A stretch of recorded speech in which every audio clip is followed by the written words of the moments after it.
when you ride a roller coaster for the first time, maybe it's your dad, maybe it's a buddy, will let you know. I mean, if you chicken out, I mean, if you get up there and you don't want to do it, I mean, you can always take the chicken exit, right? There's always this escape door from sending you down the path of the roller coaster. Paul in today's passage tells us there's an escape door. Some would call it a chicken exit. But before we get on the roller coaster that is sin, that there's always an escape door. That we do not have to get on the roller coaster of sin, but there is a way out. When the temptation is right there, and we're craving the thrill ride, there's always a way out. Some call it a chicken exit. Some would say, look, that's the way of old people. That's the way of the religious. That's the way of those who don't want to have any fun. Look, I get it. Like, if sin did not have a thrill ride attached to it, there would be no desire to get on the ride to begin with. And in fact, all of us are different. I mean, what thrills us with sin may not thrill you, and vice versa. And it's not temptation if it's not really temptation, right? What this passage tells us is that there's always a way out.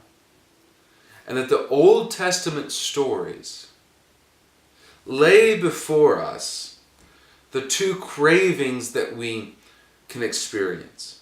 The craving of the thrill ride of sin, and then the craving that is the rock, that is the living water, that is Jesus. See, the escape hatch or the escape route, the escape door is not the chicken exit. It is the door that leads to life, that leads to abundant life, that leads to the living water, that gives us abundant life through the righteousness of Christ. And see, our life is a continual struggle against the two cravings that we have. I mean, Paul describes this himself in Romans 7.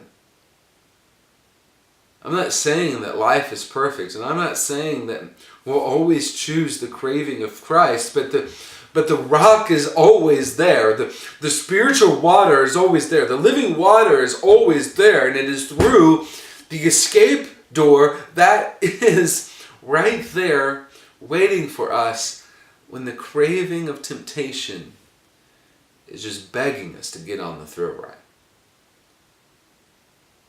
Look, this isn't some farce that's saying that the craving of temptation will never be there. It's quite the opposite. It's saying that it's real, and it is there, and it is strong, but that there is always an escape hatch. Look, me, myself, and I mean, I don't always take the escape hatch. I don't always take the craving that is Christ. The reality is that God, through repentance, always forgives us. But just like motion sickness on a real roller coaster, we can get off the roller coaster and be forgiven, but there's still this motion sickness, right?